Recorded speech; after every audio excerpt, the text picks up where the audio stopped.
जय हिंद दोस्तों, मैं शिवम श्रीवास्तव एक बार फिर से आप लोगों का स्वागत करता हूं। आशा करता हूं आप लोग एकदम अच्छे होंगे और बहुत बेहतरीन तरीके से आप अपनी आगामी परीक्षाओं के लिए तैयारी कर रहे होंगे। आपकी परीक्षाएं अलग हो सकती हैं, लेकिन मेरे द्वारा बताया गया जो नोटिफिकेशन है ये सुप्रीम कोर्ट के ऊपर है। और अगर आप भी सुप्रीम कोर्ट में फॉर्म भरना चाहते हैं तो ये वीडियो आप लोगों के लिए बहुत इंपॉर्टेंट है। सरकारी जॉब से लेकर के सरकारी अपडेट तक मैं सारी जानकारी आपको इस चैनल पर देता रहता हूँ और ये मेरा वादा है कि कोई भी सरकारी अपडेट मुझसे नहीं रह पाएगा, तो इसलिए आप लोग चैनल को सब्सक्राइब कर लीजिए। वीडियो अच्छी लगे तो लाइक कर दीजिएगा और कमेंट में बताइएगा जरूर कि आप किस राज्य से हैं और कहां से फॉर्म भरना चाहते हैं। जो हो सकेगा मैं जरूर आप लोगों के फॉर्म अपडेट्स के लिए सहायता करता रहता हूं। एमटीएस वगैरह में मैंने काफ़ी अच्छे वीडियोज़ बनाए, आप लोगों ने बहुत प्यार दिया, इसके लिए धन्यवाद आप लोगों का। और भी वीडियोज़ आती रहेंगी तो आप लोग ऐसे ही सपोर्ट करते रहिए। तो बिना किसी देरी के आज की वीडियो शुरू करते हैं।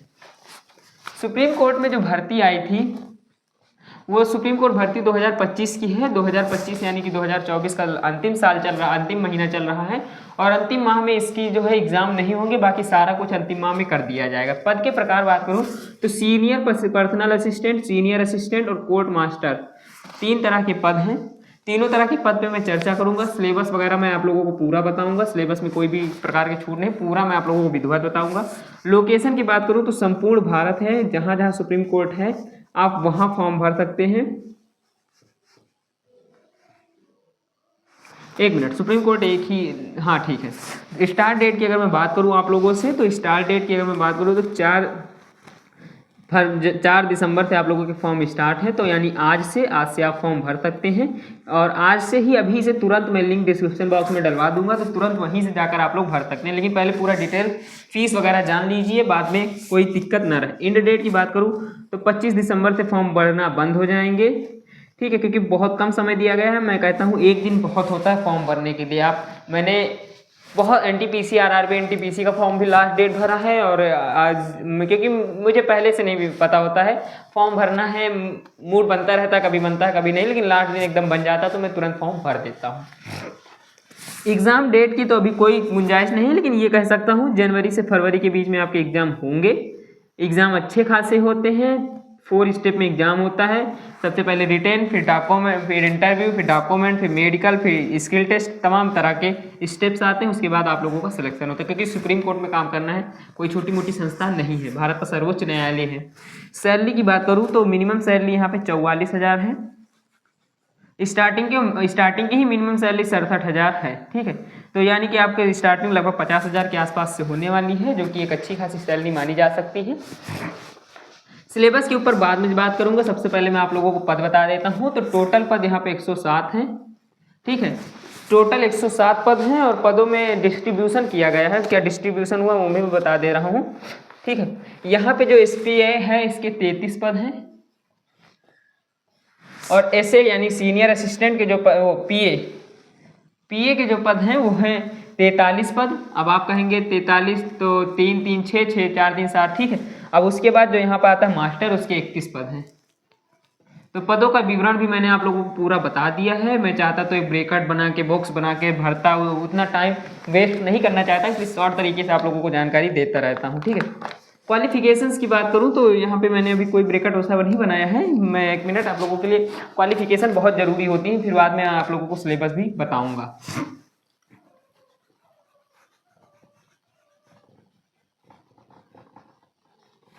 कोई भी जॉब्स हो, मैं हर जॉब्स की अपडेट्स आप लोगों को देता रहता हूं और हर जॉब्स के बारे में मेरी यही सोच रहती है कि अगर उसकी एक पोस्ट भी है तो मैं आप लोगों के लिए उसके लिए वीडियो बनाऊं, क्योंकि मेरा काम है पोस्ट के बारे में बताना, बाकी फॉर्म भरना ये आप पर डिपेंड करता है, ठीक है। चलिए देखो, क्वालिफिकेशंस की बात करूँ, अगर आप पर्सनल असिस्टेंट के लिए फॉर्म भरते हैं तो आपके क्वालिफिकेशन क्या होनी चाहिए? आप स्नातक होना चाहिए आपके पास, ठीक है। स्नातक यानी कि बीए हो गया, बीटेक हो गया, कुछ भी उससे नहीं मतलब, स्नातक होना चाहिए। उसके साथ अंग्रेजी में, इंग्लिश में आपका 100 वर्ड जो है, इंग्लिश आप लैंग्वेज जानते हैं, उसमें टाइपिंग स्पीड क्या होनी चाहिए? 100 वर्ड पर मिनट, ठीक है, 100 वर्ड पर मिनट। ये तो हो गया पीए के लिए।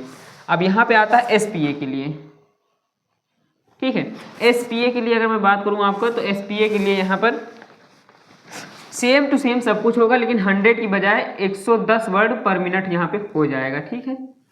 अब जब पीए हो गया तो सीएम जो है कोर्ट मास्टर, इसके लिए क्या है? इसके लिए स्पेशल है, इसके लिए एलएलबी होनी चाहिए आपकी,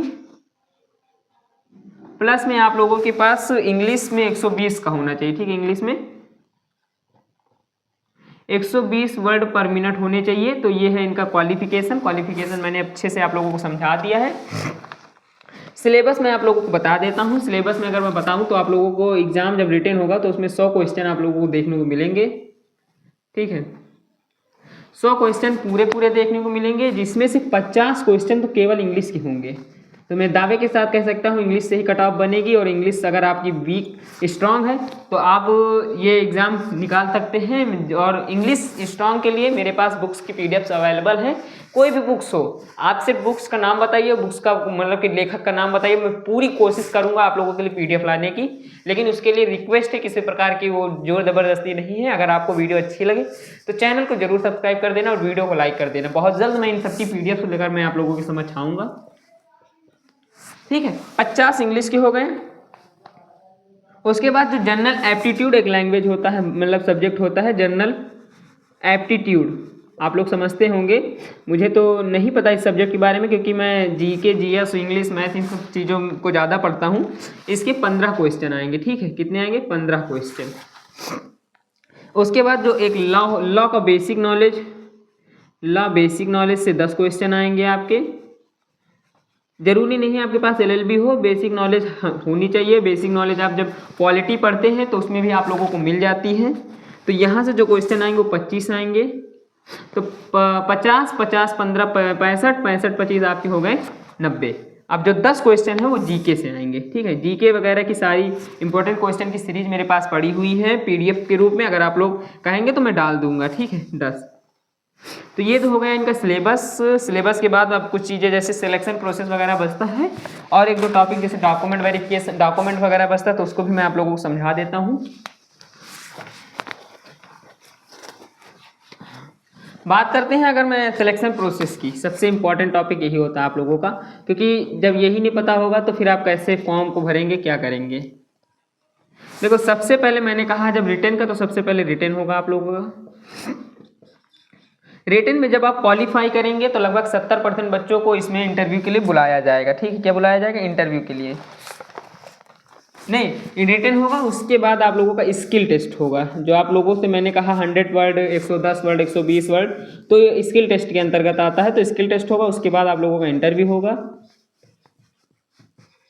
जो यहाँ और यहाँ से यहाँ तक पहुँचेगा वो 100% मैं दावे के साथ कह सकता हूँ यहाँ तक भी पहुँच ही जाएगा। डीवी और एमटी, डॉक्यूमेंट वेरिफिकेशन और मेडिकल टेस्ट, इन 4 स्टेप्स में आप लोगों के हैं जो कि सिलेक्शन प्रोसेस होना है। सबसे पहले रिटन कराया जाएगा 100 नंबर का, फिर स्किल टेस्ट होगा। स्किल टेस्ट भी आपका 30 नंबर का शायद होगा, ठीक। हाँ, इंटरव्यू आपका 30 नंबर का होगा, ये कंफर्म है। डॉक्यूमेंट वेरिफिकेशन, मेडिकल टेस्ट होगा। स्किल टेस्ट वगैरह में नंबर नहीं देखे जाएंगे, केवल आपका ये देखा जाएगा टाइपिंग स्पीड वगैरह, ठीक है। मेजरमेंट होंगे। अब इंपॉर्टेंट डॉक्यूमेंट्स तो आप लोगों को भी पता है, लिखने की ज़रूरत नहीं, मैं ऐसे ही बता देता हूँ आप लोगों को। आधार कार्ड हो गया आपका, और क्वालिफिकेशन संबंधित डॉक्यूमेंट्स हो गए, आय हो गया, जात हो गई, निवास हो गया, जन्म प्रमाण पत्र हो गया, और भी अदर डॉक्यूमेंट अगर से लेकर के आप लोगों को क्वालिफिकेशन तक सारी जानकारी मैंने दे दी है। और कुछ जानकारियां अगर रह रही हैं तो आप कमेंट बॉक्स में पूछ सकते हैं। जाते जाते एक बार फिर से मैं आप लोगों से कहना चाहता हूं कि अगर आप लोगों को भी इन स्टडी मटेरियल्स को आप कहीं भी मार्केट में परचेज करने चाहते हैं तो आप लोगों को क्या होता है कि English, GK, GS, math, reasoning जब आप इनकी कंप्लीट बुक लेते हैं तो लगभग 1500 के आसपास पड़ती है। मैंने भी खरीदी है। और उन्हीं बुक्स को अगर आप लोग, मैं ये नहीं कहता हूँ खरीदना नहीं, फ्री में दूंगा आप लोगों को। किसी प्रकार का रिक्वेस्ट है आप लोगों से सिर्फ कि चैनल को सब्सक्राइब कर लीजिए। बहुत जल्द आप लोगों के लिए पीडीएफ की सीरीज लेकर आने वाला हूँ, जिसमें मैं हर एक लेखक की हर एक बुक्स को मैं आप लोगों के लिए फ्री में अवेलेबल कराऊंगा। ये बहुत बड़ा मेरा वो होगा कि मैं आप लोगों के लिए काम कर पा रहा हूँ। तो ऐसे ही वीडियोस के लिए चैनल को सब्सक्राइब कर लीजिए, और भी चीजें आप लोगों को मिलती रहेंगी। चलता हूँ, मिलूंगा नेक्स्ट वीडियो में, तब तक के लिए धन्यवाद। जय श्री राम।